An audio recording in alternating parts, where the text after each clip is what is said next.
Norden die Nizhegorod Gebiet wandert des Zweint, welches enthält dieselben, der Deutschland aus der Powolsche und aus der Ukraine. Ihre Variante lebt in Russland seit der regulären Zeit von Katharinas der Großen.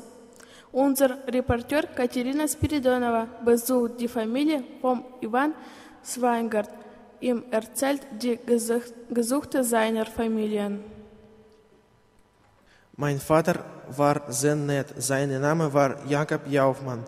Man brachte den jungen Mann in die dichten Wälder von Sowjetluschje, in die Komsomolsk-Blung. Er arbeitete als Fachmann. Ihm gefiel ein Mädchen namens Ida Schweigert. Auf diesem Foto sind die jungen deutschen Auswanderer. In der Mitte der oberen Reihe ist Jakob Jaufmann, links seine Schwester Ida Jaufmann. In der Mitte der unteren Reihe ist Ida Schweigert. Die Deutschen lebten oder kommunizierten mit den Einheimischen. Bald heirateten Jakob und Ida, aber man dürfe die Ehe nicht offiziell registrieren. Darum hätte ich geboren so Name Ivan Schweigert.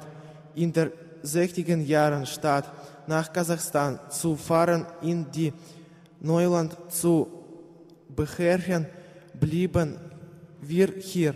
Hier wurde meine Schwester Lila geboren.